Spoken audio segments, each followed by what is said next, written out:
America के supreme court ने मुंबई हमले के दोषी तहव्वुर राणा के भारत प्रत्यर्पण को मंजूरी दे दी है और कोर्ट ने मामले में उसकी दोष सिद्धि के खिलाफ समीक्षा याचिका खारिज कर दी है।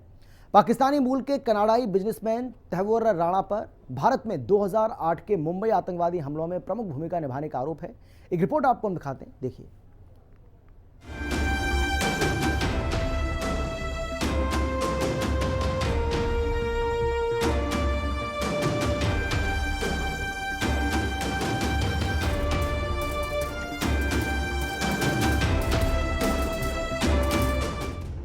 तहव्वुर राणा को भारत लाने का रास्ता साफ।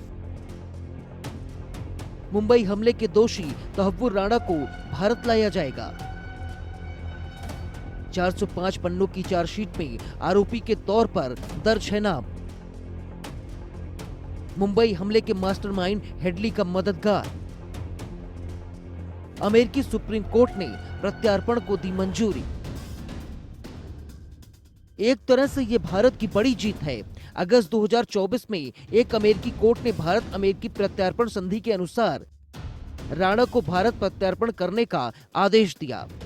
निचली अदालत ने पिछले साल सितंबर में तहव्वुर राणा के प्रत्यार्पण का रास्ता साफ कर दिया था। मुंबई पुलिस ने 26/11 आतंकी हमले के संबंध में अपनी चार्जशीट पे तहव्वुर राणा का नाम शामिल किया था। उस पर पाकिस्तान की खुफिया एजेंसी ISI और आतंकी संगठन लश्कर-ए-तैयबा के साथ एक एक्टिव मेंबर के रूप में काम करने का आरोप है। चार्जशीट में राणा पर आरोप लगाया गया है कि उसने 26/11 आतंकी हमले के मास्टरमाइंड डेविड कोलमैन हेडली की मदद की थी। मुंबई में कहां-कहां हमले करने हैं, उन जगहों की रेकी तहव्वुर राणा ने ही की थी और एक खाका तैयार करके पाकिस्तानी आतंकवादियों को सौंप दिया था।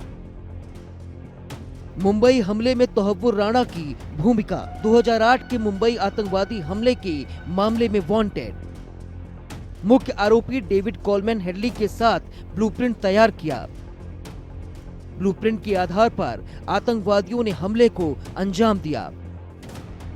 आतंकवादियों को हमले और रुकने की जगह बताने का मददगार। 26 नवंबर 2008 को मुंबई में आतंकवादियों का हमला हुआ था। मुंबई हमले में 166 लोग मारे गए और 300 से ज्यादा लोग घायल हुए थे। मुंबई हमले में मरने वालों में 6 अमेरिकी नागरिक भी शामिल थे। अमेरिकी अधिकारियों ने साल 2009 में तहव्वुर राणा को शिकागो से गिरफ्तार किया था। तहव्वुर राणा की याचिका खारिज होने पर एडवोकेट उज्जवल निगम ने कहा कि ये भारत के लिए एक बड़ी उपलब्धि है, क्योंकि अमेरिका के सुप्रीम कोर्ट ने तहव्वुर राणा की पुनर्विचार याचिका को खारिज कर दिया है। तहव्वुर राणा के प्रत्यार्पण से भारत को पाकिस्तान और पाकिस्तानी सुरक्षा तंत्र की मुंबई हमले में संलिप्तता के सबूत मिलेंगे। भारत सरकार की ये कूटनीति की बड़ी कामयाबी है, ऐसा मैं मानता हूं, क्योंकि तहव्वुर राणा ने जो खुद को बचने के आखिरी कोशिश की थी, जो रिव्यू पिटीशन सुप्रीम कोर्ट में दर्ज किया था, वो सुप्रीम कोर्ट ने रिजेक्ट कर दिया है।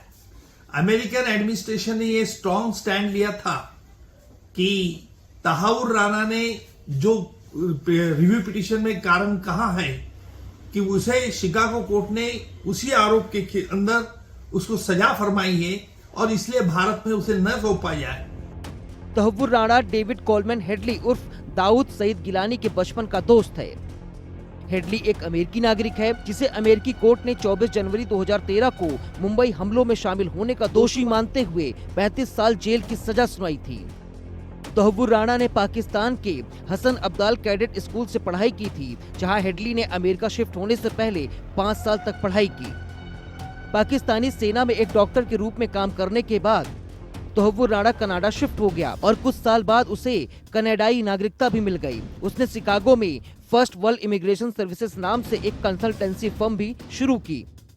राणा की कंपनी की एक ब्रांच मुंबई में भी थी, जिसने कोलमैन हेडली को मुंबई में उन जगहों की रेकी करने में मदद की जिसे पाकिस्तानी आतंकवादी संगठन लश्कर-ए-तैयबा के आतंकवादियों ने 26 नवंबर 2008 को निशाना बनाया था। लश्कर के 10 आतंकवादी भारी मात्रा में गोला बारूद और हथियार लेकर 26 नवंबर 2008 को समुद्र के रास्ते मुंबई में घुसे। उन्होंने मुंबई में 9 जगहों पर कत्लेआम मचाया। आतंकवादियों ने जिन जगहों को निशाना बनाया उनमें Leopold cafe, Chhatrapati Shivaji Maharaj terminal, Taj Mahal hotel palace, Oberoi Trident, Cama hospital, Nariman house, metro cinema, saint Xavier college शामिल थे। AK-47, IED, RDX और ग्रेनेड का इस्तेमाल किया गया। बॉम्बिंग, मास शूटिंग और लोगों को बंधक बनाया गया। हमले में 166 लोग मारे गए, जबकि 300 से ज्यादा लोग घायल हुए थे। मरने वालों में 6 अमेरिकी नागरिक भी शामिल थे। आतंकवादियों के खिलाफ ऑपरेशन चलाया गया, जिसमें NSG, Mumbai police, RAF, CRPF, Mumbai fire brigade, railway force भी शामिल थे। आतंकवादियों के खिलाफ ऑपरेशन में 10 से ज्यादा जवान भी शहीद हुए थे। सुरक्षा बलों ने 9 आतंकियों को मार गिराया था, जबकि एक आतंकी अजमल कसाब को जिंदा पकड़ा गया था, जिसे 6 मई 2010 को फांसी की सजा सुनाई गई थी। ब्यूरो रिपोर्ट, हिंदी खबर। और एक छोटी सी ब्रेक के लिए हम रुक रहे हैं, फौरन लौट रहे हैं कुछ और खबरों के साथ। आप देखते रहिए हिंदी खबर।